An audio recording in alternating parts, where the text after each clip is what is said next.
me gustó mucho, debo de decirlo, César, la columna que escribiste para La Silla Rota.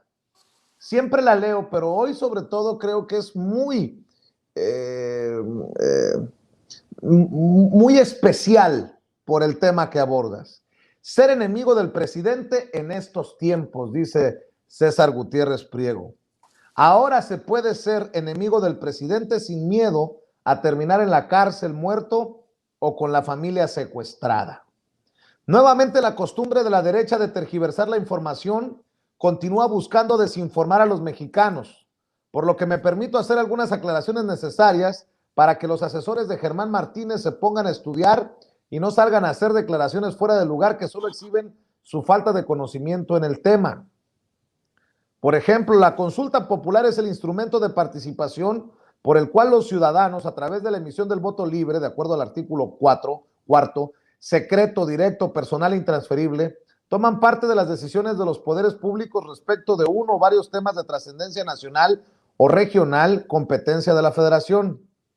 Se someterá un delito electoral en caso de consulta popular cuando coaccione, induzca o amenace a sus subordinados para que voten o se abstengan de votar por una opción dentro de la consulta popular, condicione la prestación de un servicio público, el cumplimiento de programas gubernamentales, el otorgamiento de concesiones, permisos, licencias, autorizaciones, franquicias, exenciones o la realización de obras públicas en el ámbito de su competencia, a la emisión del sufragio a favor de una opción dentro de la consulta popular.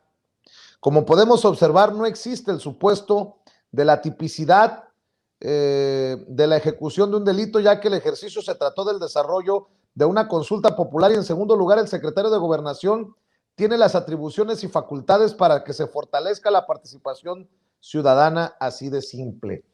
Me llama mucho la atención que pongas en tu columna el artículo 4, el artículo cuarto, mi querido César, porque yo sí vi a dirigentes de partidos, a personajes de poder en la oposición, dictándole línea a sus subordinados, a personajes de menor poder, para que no participaran en la consulta de revocación de mandato. No sé si eso ya constituye un delito electoral en ese marco, pero bueno, qué interesante que escribas que hoy ser enemigo del presidente no es como le fue a muchos que fueron enemigos de los expresidentes en su momento.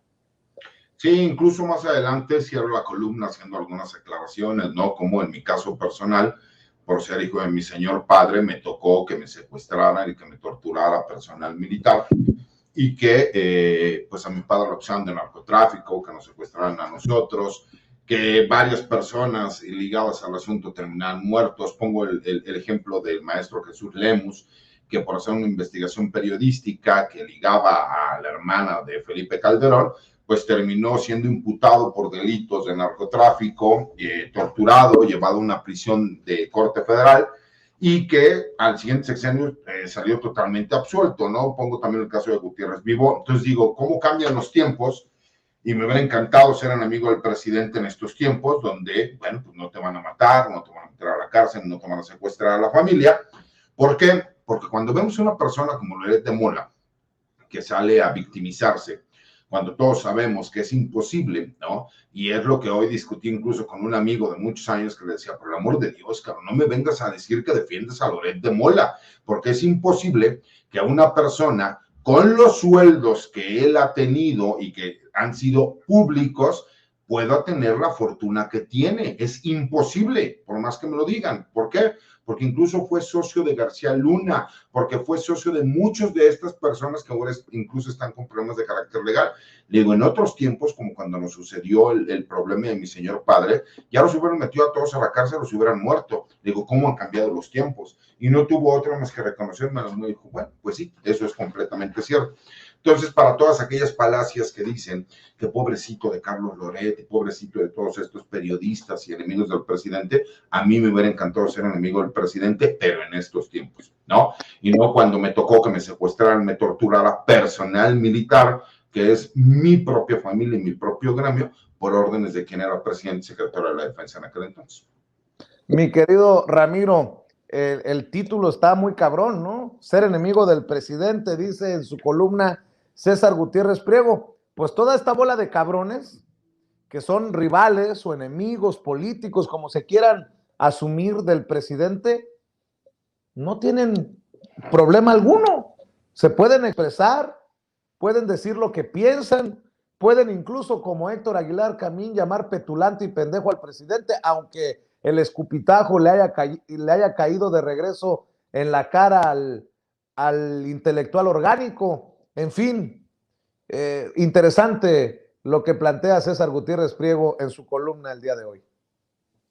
Me gustó mucho la columna, sí, estoy totalmente de acuerdo con César en todos los conceptos. Obviamente, sí, como él dice, en el caso de los gobiernos pasados, obviamente cuando falta legitimidad, se tiene que recurrir a los aparatos del Estado para cambiar o forzar una opinión, para encarcelar un enemigo político, para decir sí somos corruptos, pero detentamos el poder. Ese es el ejemplo del papá de César Gutiérrez. Ese es el ejemplo de todos los perseguidos políticos que han sufrido los ataques del Estado durante muchos de los periodos. Obviamente ha cambiado mucho, porque también hay que ver que los presidentes, muchos de los presidentes, obviamente tenían cierto grado de sociopatía desde, vamos, si hacemos un análisis desde Díaz Ordaz, Echeverría, López Portillo era un bon vivant, ¿no? López Portillo también de cierta manera era intelectual, pero pues se le iban las cabras al monte. Miguel de la Madrid fue muy gris, y entonces entra ya un tipo como Salinas de Gortari que resultó ser uno de los tipos más peligrosos en la historia del país. Llegas con Zedillo, que obviamente Zedillo es un bandido y lo que le sigue, y que sus hijos son supramillonarios. Después, obviamente llega el imbécil y pendejo de Calderón, perdón, de Vicente Fox, que no sé en qué momento los mexicanos lo elegimos, al imbécil y luego llega el otro ridículo enano sangriento de Calderón. Peña Nieto, pues Peña Nieto es un personaje menor, pero lo que plantea César muy atinadamente es que obviamente la manera en que se dirimen las justas políticas en este momento del país tiene un contenido que es totalmente diferente. Se ve a leguas, lo decía en otro programa anoche, se ve a leguas que el presidente ha leído mucho y tiene que ver mucho con Sun Tzu, el arte de la guerra. O sea, en este tipo de circunstancias hay que recordarles a todos estos cabrones, sobre todo los comunicadores, que hay algo que es muy importante. Eres dueño de tu silencio, pero eres esclavo de tus palabras. En el caso de muchos de los comunicadores, son esclavos de sus palabras y obviamente esas palabras tienen un interés económico, por eso lo hacen.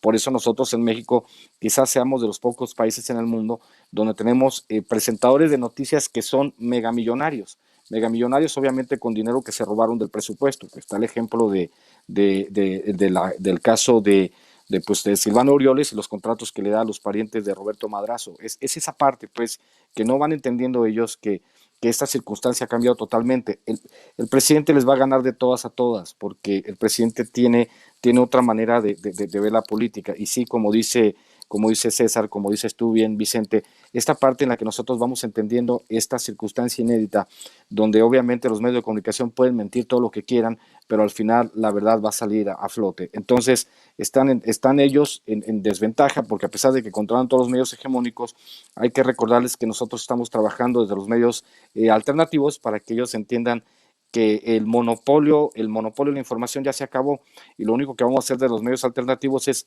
reforzar lo que estamos diciendo y obviamente, como lo demostraron ahora toda la gente que fue a acompañarnos, nosotros somos los líderes y a nosotros sí nos creen, mi querido Vicente. Así es. Oigan, ya hice